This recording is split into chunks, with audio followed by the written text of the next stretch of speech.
Me llamo Esteban, tengo 36 años y soy técnico en informática aquí en Guadalajara. Paso la mayor parte del día frente a la pantalla y últimamente mis ojos ya no aguantan tanto tiempo sin cansarse. Un compañero del trabajo me recomendó un oftalmólogo, el doctor Herrera, y decidí que era hora de hacerme una revisión.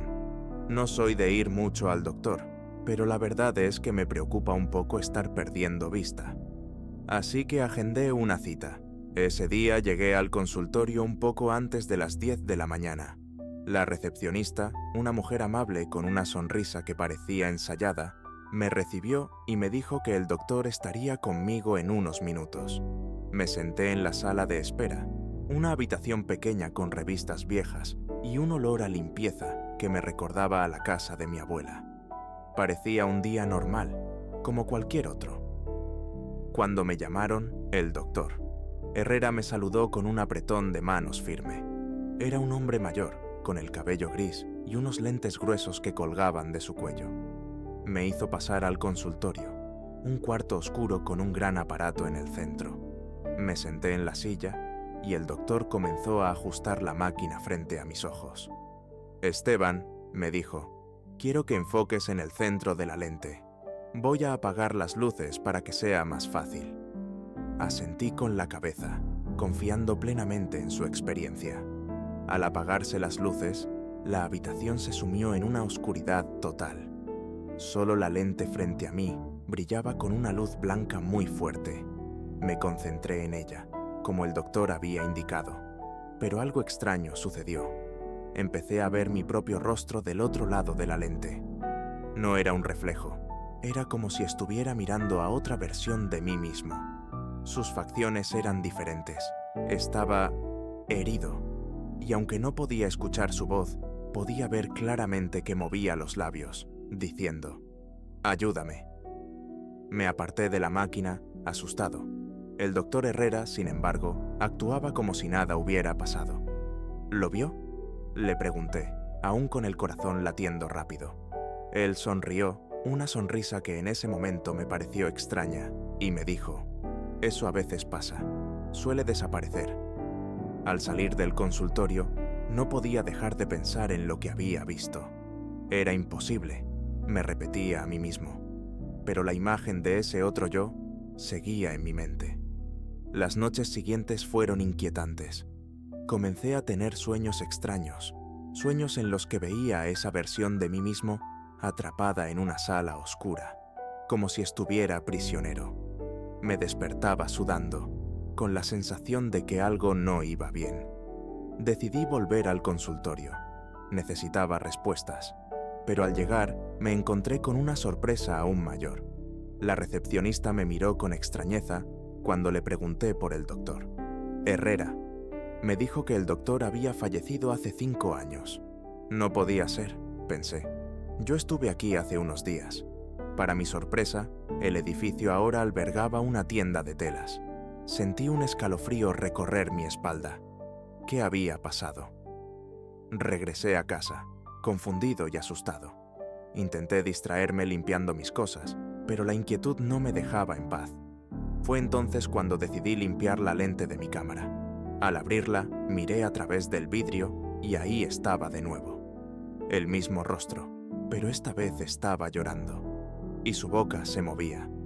Esta vez sí pude escuchar claramente. «Miraste demasiado profundo». Solté la cámara, dejando que cayera al suelo. El sonido del impacto resonó en mi cabeza, mientras la realidad se desvanecía, dejando solo una sensación de angustia. No sé qué significa todo esto, pero desde entonces evito las lentes. Siento que algo me observa desde el otro lado, esperando que vuelva a mirar.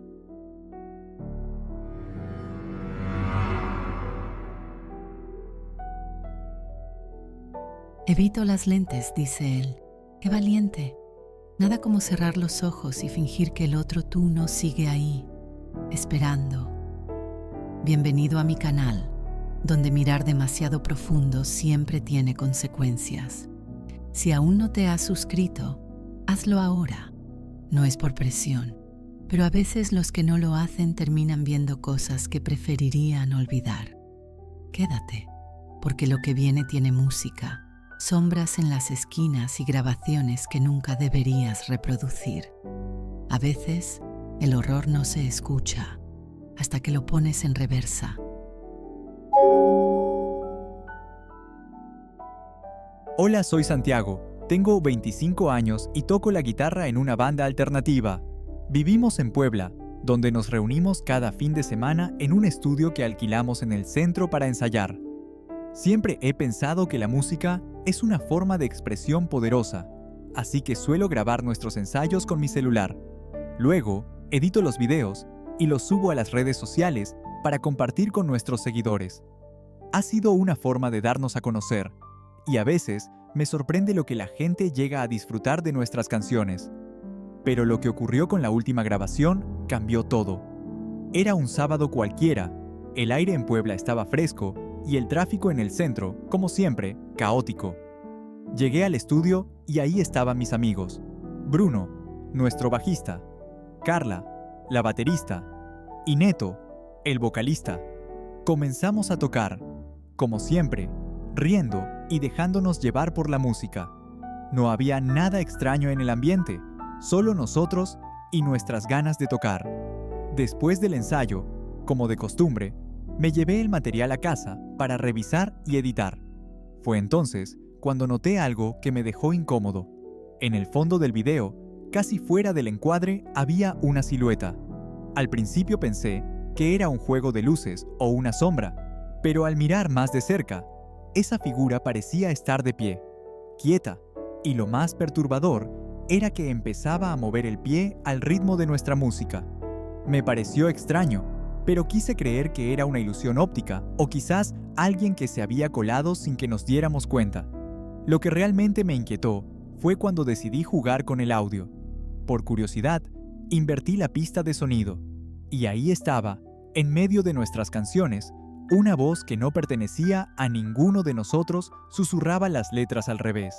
Pero no solo eso, las palabras parecían diferentes, como mensajes alterados que insinuaban cosas siniestras, amenazas que helaban la sangre. No podía dejar de pensar en eso, así que al día siguiente le mostré el video a Bruno. Él me aseguró que no había visto a nadie en el estudio y que no recordaba nada extraño ese día. Pero Carla confesó que había empezado a tener pesadillas desde entonces. Soñaba con alguien que estaba siempre en el rincón de la sala, observándola en silencio. Con cada día que pasaba, la sensación de incomodidad crecía. Decidí grabar un nuevo ensayo, esperando que todo fuera solo una coincidencia, un error que podría olvidar. Pero cuando revisé la nueva grabación, la figura había cambiado de lugar. Ahora estaba más cerca de la cámara. Mi corazón se aceleró mientras trataba de enfocar y hacer zoom en su rostro. Lo que vi me dejó sin aliento. Era yo, el mismo rostro, pero con ojos vacíos y una boca que se movía, murmurando palabras que no podía entender. Esa noche, el miedo me mantuvo despierto.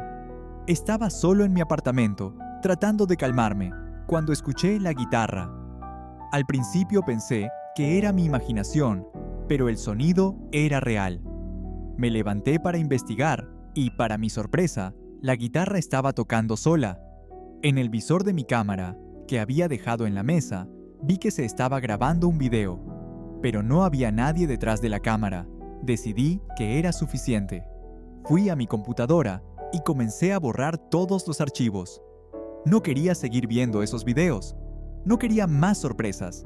Pero antes de eliminar todo, abrí una carpeta que no recordaba haber creado. Dentro había cientos de videos, todos del mismo día, y en cada uno aparecía yo mismo, en el rincón del estudio, observando el ensayo, inmóvil. Mi mente no podía procesar lo que veía. ¿Cómo era posible? No sabía si era una broma de mal gusto o algo más allá de mi comprensión. Pero una cosa estaba clara. Esa figura, esa presencia, había encontrado su camino hacia mí y no estaba dispuesto a quedarme para averiguar cómo o por qué. Desde entonces, he dejado de grabar los ensayos. La banda aún toca, pero no puedo evitar mirar de reojo el rincón del estudio, esperando no ver nunca más esa silueta que alguna vez apareció en mis videos. Y cada vez que alguien me pregunta por qué ya no comparto nuestras sesiones en línea, solo puedo responder que prefiero disfrutar de la música sin distracciones. Pero en el fondo, sé que es por miedo a ver de nuevo esa figura que una vez perturbó mi realidad.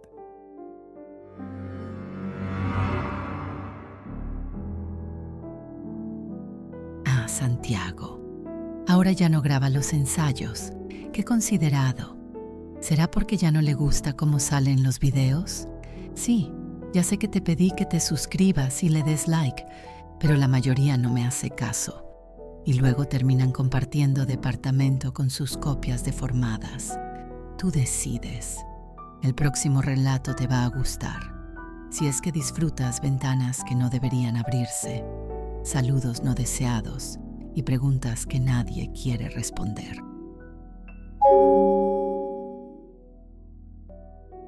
Hola, soy Lucía y tengo 29 años. Trabajo como secretaria en un despacho en el centro de Monterrey. Es un trabajo tranquilo, aunque a veces se pone un poco tedioso. Mi oficina está en el cuarto piso de un edificio viejo, de esos que tienen más historia que comodidades. La vista desde mi ventana da a otro edificio que lleva años desactivado. Dicen que lo van a demoler pronto, pero parece que siempre encuentran una excusa para dejarlo ahí como una sombra en la ciudad. Todas las mañanas, cuando llego al trabajo, tengo la misma rutina. Me preparo un café rápido, saludo al señor Domínguez, mi jefe, y subo al cuarto piso, Lo primero que hago al llegar a mi escritorio es abrir la persiana. Necesito la luz natural para despertar del todo. Pero últimamente, al levantar la persiana, he notado algo raro. Alguien estaba cenando desde la ventana del quinto piso del edificio abandonado. Al principio, pensé que era alguien del equipo de demolición que había llegado temprano. No le di mucha importancia. Sin embargo, las semanas pasaron y la figura seguía ahí, siempre a la misma hora, siempre cenando. Un día decidí preguntarles a los trabajadores de la obra si alguien estaba subiendo al edificio. Se me quedaron viendo como si estuviera loca. Me dijeron que ese piso había sido clausurado hace años, tras un derrumbe parcial. No había manera de que alguien estuviera ahí. Eso me puso los pelos de punta. Pero aún así, cada mañana, ahí estaba la figura, acenando. La curiosidad me ganó y un día decidí acenar de vuelta. En cuanto lo hice, la figura desapareció. Fue tan repentino que me quedé paralizada mirando fijamente la ventana vacía. Al día siguiente, encontré un billete en mi escritorio. Era un papel amarillento con una caligrafía antigua que decía: ¿Por qué miraste de vuelta? Me recorrió un escalofrío. No podía entender quién había dejado eso ahí. Lo guardé en mi bolso y traté de concentrarme en mi trabajo, pero la inquietud no me dejaba en paz. Decidí que tenía que hacer algo. Así que al día siguiente, cuando llegué a la oficina, tomé mi celular y grabé mientras abría la persiana. Quería tener pruebas de que realmente había alguien ahí, pero al revisar el video no había nada. Ni una sombra, ni un movimiento, solo el edificio vacío. Sin embargo, al pausar el video noté algo espeluznante. En un cuadro se veía el reflejo del rostro de la figura en la ventana de mi propia oficina. No sabía qué hacer, a quién podía contarle esto sin parecer que me estaba volviendo loca. Esa noche no pude dormir bien. Me sentía observada, como si esos ojos de la ventana estuvieran siguiéndome incluso en mis sueños. Decidí llegar temprano al trabajo al día siguiente, antes que nadie. Cuando entré a la oficina, noté algo que me heló la sangre.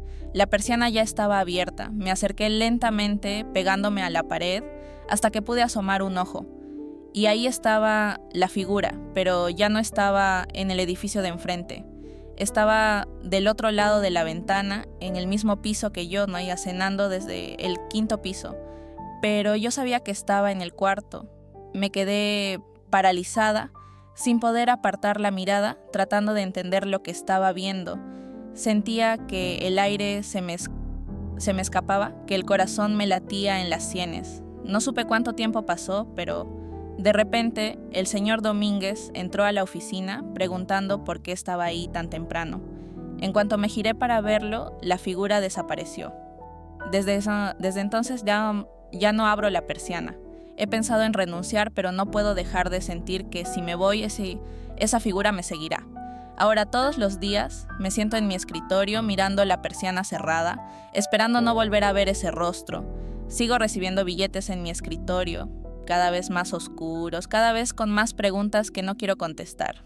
No sé cuánto más podré aguantar esta incertidumbre, pero lo único que sé es que de alguna manera esa figura parece haber cruzado de un edificio al otro y ahora está más cerca de lo que quisiera.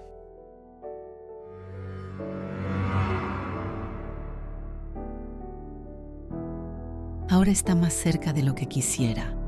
Ay, Lucía, ¿no será que ya está dentro? Pero bueno, tú sigue ignorando la persiana. Y tú, que estás viendo esto, dime en los comentarios, ¿seguirías yendo a trabajar después de eso? O mejor dicho, ¿seguirías siendo tú? Quédate, porque lo que viene huele a comida rápida. Tiene reloj detenido y viene con recibos que sellan destinos. Y no hay reembolso.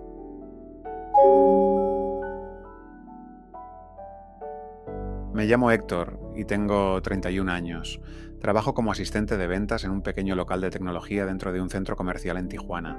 Siempre he pensado que mi vida es bastante normal, tal vez incluso aburrida para algunos.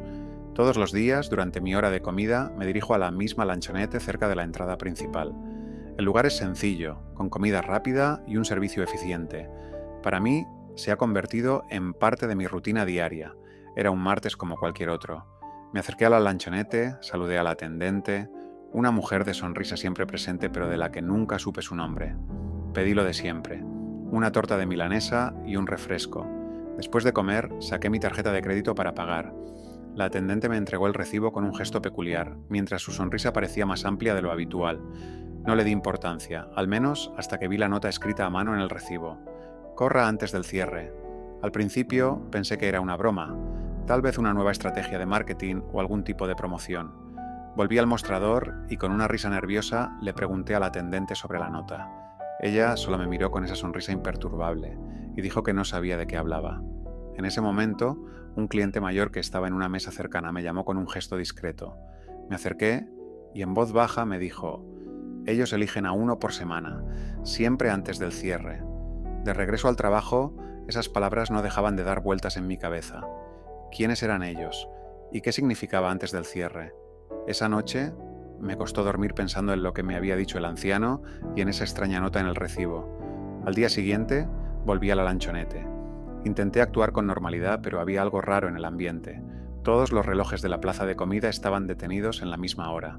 Intenté no alterarme, pero mi inquietud crecía. Me acerqué al mostrador y la atendente, con su sonrisa habitual, comentó: «Estás un poco atrasado, ¿verdad?». Mi corazón comenzó a latir con fuerza. Algo no estaba bien. Decidí que era mejor irme de ahí, pero al intentar salir del centro comercial, descubrí que todas las salidas estaban cerradas. Era como si el lugar entero estuviera bloqueado solo para mí. Comencé a sentirme atrapado. Un pánico silencioso se apoderó de mí. Regresé a la lanchonete buscando respuestas, pero lo que encontré fue aún más perturbador. Sobre el mostrador, mi recibo flotaba dentro de mi vaso de refresco. Miré hacia arriba y en el letrero luminoso donde normalmente estaban los menús, solo había una frase: «Aceptaste los términos». En ese momento, todo se oscureció. No recuerdo bien qué pasó después. Cuando volví en mí, estaba sentado en una de las mesas de la lanchonete. La luz del día entraba por las ventanas como si nada hubiera pasado, pero algo había cambiado. Miré mis manos y vi el uniforme de la lanchonete. Ahora era yo quien estaba detrás del mostrador, con una sonrisa que no podía controlar. Un nuevo cliente se acercó para pagar con tarjeta. Mientras le entregaba el recibo, sentí una extraña inevitabilidad. Con una mano temblorosa, escribí las mismas palabras que había recibido: «Corra antes del cierre». Así es como supe que este ciclo nunca termina. Y ahora, cada semana, espero a que alguien más ocupe mi lugar, atrapado en este inexplicable destino.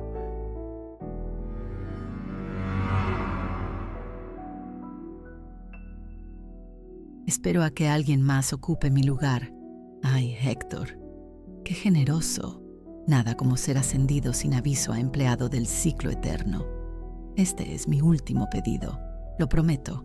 Suscríbete, dale like, comenta o haz lo que quieras.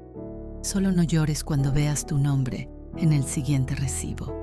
Y ya que llegaste hasta aquí, haz clic en el video que aparece en tu pantalla. Tal vez sea tu última oportunidad de ver algo desde este lado.